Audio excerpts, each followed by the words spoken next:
among those, Bill was one of the most well-liked and popular and highly respected classmates.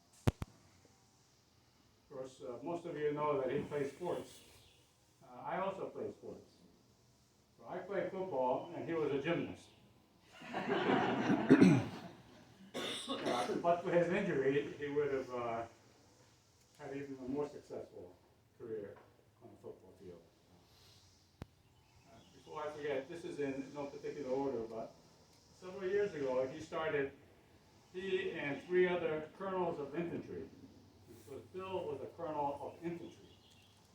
That means a lot. Infantry is the queen of battle. These are the people that go out and close with and kill the enemy. And Bill was one of those. Anyway, he and three other colonels of infantry, Bob Radcliffe, who is a dear friend, who would have been here, except he had his left leg amputated above the knee recently, and he's not quite mobile. So he sent his very best. And a guy named Jim Wood and Barry Zace. So these four colonels of infantry would make a trip every year, every summer, hauling Radcliffe's bass boat behind their car and go up to some lake in Canada or someplace for a little bass fishing, but mostly war stories and good times, just telling stories. And Bob was very sorry that he couldn't make this, and he asked me to say that. Now, Bill and I were in different regiments. At West Point, back in those days, we had two regiments. It made a big difference which regiment you were in, because you never saw the guys from the other regiment. And Bill was in the second regiment, and I was in the first. So I didn't really get to know him, except as a football player. But at Leavenworth, which is the Command and General Staff College in the 70s, I got to know him. And we went on a skiing trip together in Colorado, yeah. And Bill, a big guy, but he was a great athlete. And he could do anything. And he was a good skier, just like he was good in all the other sports. After that, our paths crossed in Korea, where we served in the 2nd Infantry Division. He was on the staff. He was Assistant Operations Officer. I was commanding the Engineer Battalion. And we had a very mean division commander, a guy named Major General Bob Kingston. And Kingston was really hot on these alerts that he would call by surprise to see if he can catch these battalion commanders, not alert. Anyway, so Bill gave me some strategic advice. And thanks to that, I came out really well, smiling like a rose out of the alert. So Bill helped me a lot in my career in Korea. Then, of course,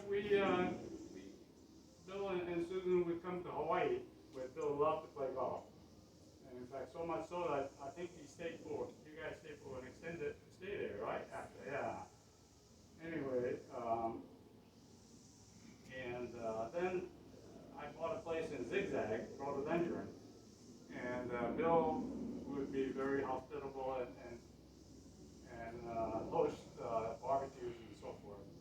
So it's quite a drive from Zigzag, and I'm a wine drinker, so I didn't want to drink a lot of wine and then have to drive all the way back to Zigzag. So I asked if I could stay over. So of course they were very gracious, and did. And that night we talked a lot. Bill was very curious, very thoughtful, very knowledgeable about current events and investments. I failed to say that he was, in addition to being a colonel of infantry, he was what we call in the Army a comptroller, a person that handles money, manages money matters. So he knew his stuff, and he had done very well, I think, in that department, along with his wife. And we talked for wee hours in the morning and solved all the problems of the world. Just had a wonderful time.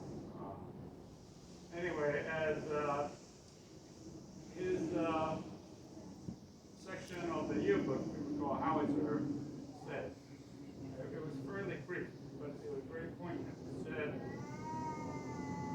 Bill was known as Big Bill. Big Bill was known as a gentle, modest person who was friendly, and yet he was determined about his life. And that just about summarizes what Bill was. A wonderful man, gentle smile, shy, gentle, genuine. That we will miss very much. Bill, well done. Well done. Thank you. And then I wanted to have an opportunity to speak too. And thank you, Dad, for talking about my dad's military career. That was an honor to hear. It's funny, the formal version of this is not the version of my dad that I think of when I think of my dad. And so I'm apologizing in advance if this is not an appropriate speech. But my mom's asking if I would stand up and speak at my dad's eulogy, or who should speak at my dad's eulogy, and I really appreciate you, Tad, for doing so. But I also felt like I needed to speak as well, mostly because my dad was a great guy and he deserves a great eulogy. And I know that my dad would want his favorite child to be up here speaking on his behalf. And of course I'm teasing because I asked my dad multiple times who his favorite child was, and he said that he loved each one of us equally, and I asked him many times and he never changed that response. So, but I'm standing up here and I'm heartbroken, but I do want to celebrate my dad's life. And I was thinking, like, gosh, if my dad was here today, like, what would he say? And at first I was thinking, gosh, he'd probably be horrified of my grammar and my sentence structure of this typed out speech that I wrote up. But I thought, you know what? That wasn't really my dad. My dad would actually be here, and he'd probably have some offhanded, inappropriate comment or joke that he would say. My dad would probably have made a joke about my mom's urn, that he paid too much money for it. He may have said, hey, does that come in a double size or double wide? Because some people here look like they might need more space in their urn. And that really was my dad's humor. It was dry, and sometimes his filter was not there. But we loved my dad, and we learned to live with my dad's humor.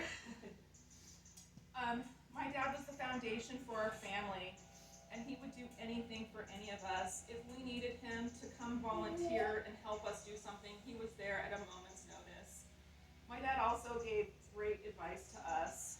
And with that said, when we made mistakes, and we made a lot of mistakes as children, my dad stood by us with unconditional love. And so that got me thinking too, like, what would my dad's advice be if he was here as well? And the things that crossed my mind was my dad was always like, max out your 401k, max it out, make sure you're saving, every paycheck has got to go towards your retirement. But my dad was very health conscious. And my dad would, if you were eating a hamburger, he'd be squeezing the fat out of the hamburger. And sometimes it was very embarrassing to go to a restaurant with him because he would deconstruct the hamburger and squeeze the fat out. He also convinced us too for many years that we shouldn't eat French fries, that French fries cause cancer. He didn't want us ever to stand too close to the microwave. And Ben brought up that when Ben started playing golf, my dad would be like, we never get golf carts. You always walk the golf course, because my dad thought keeping mobility was very important to your health and longevity.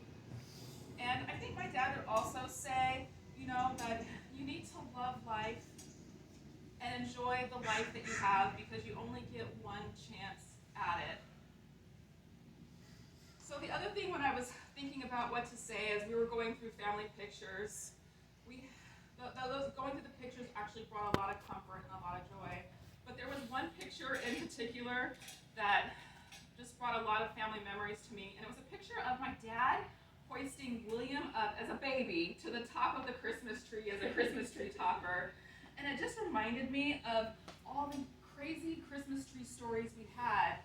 We, for the family, for many years, went to a Christmas tree farm to go get our Christmas tree. And it got to be the point we went so regularly, the Christmas tree farm guy started recognizing us every year when we showed up. And I was never sure if it was because we drove a big red van, or if it was the gaggle of children that came out of the van, or if it was the red and white checked tablecloth that we used to wrap the Christmas tree up in. But we had some crazy Christmas tree stories. You know, the Christmas tree one year was so heavy it dented the top of our van. We had a Christmas tree that was too large to get through the front door. Our Christmas tree for years required fishing line and eye hooks to hold the thing upright. And to this day, it still requires a ladder to get up and decorate. And thinking about those memories too, I always kind of wondered who was the ringleader of this, whether it was my mom or my dad, or if it was the children. But you know what, it doesn't really matter. Those are just great memories I have of spending time with my dad and being together as a family. The other thing I thought when I was looking through the pictures too was, you know what, my dad was not fearful to try something new. He was always willing to broaden his horizons, and he just loved living life. And my dad, for you guys that don't know, he was born in Riverside, California, and as a young child, his family moved up to Rome, New York. And as you mentioned, my dad played football for West Point. My dad had a very long career in the military. He also did a little bit of real estate and taught math. And my dad was just extremely smart. And I remember when I was in college and I was taking English literature and I was really struggling with reading poetry. I was just really awe-inspired that my dad could read a poem and like tell you what the poem meant. And I was just always very impressed by that. My mom and dad got a chance to travel all over the world and visit places that some people never get to see in their lifetime. And as a family, we spent many family vacations together. And in particular, I remember going to the San Juan Island. My dad took a sailboat and us going to the San Juan Islands. You know, our dad taught us a lot. He taught us how to fish, how to clam dig, how to oyster shuck, just to name a few things. And my mom, when she retired, she had a dream of what she wanted her garden to look like. And my mom and dad together made that vision become a reality in her yard. My dad also did some volunteering for the VA. For some reason, they let him drive veterans who did not drive to doctor's appointments. And he was a horrible driver, but somehow he passed that annual exam every year to do that. But also, my dad enjoyed the simple things in life. My dad enjoyed just sitting on his back deck and watching Mount Rainier and watching the birds. And I can't forget to mention my dad's love of golf. He loved golf as well. And I also want to mention my mom, because my mom and dad got the opportunity to be married for 54 years. And my dad loved, adored, and was dedicated to my mom. And that was really apparent when my dad got sick. He was only comforted in my mom's presence. And as I just kind of wrap up what I want to say about my dad, because I feel like I could go on forever, I just want to let everyone here know that I loved my dad, and I was very honored to be his daughter. And I really appreciated the safety and the security he gave us when we were growing up. And also, if he was here too, he would appreciate everybody here for taking time out of your schedules and your lives to be here to honor him. He would just really been grateful, and especially for the people who drove a long distance and flew far away. And as you guys might not know this, but my dad was definitely not a religious man. But I know somewhere in the vastness of whatever lies beyond, my dad would be proud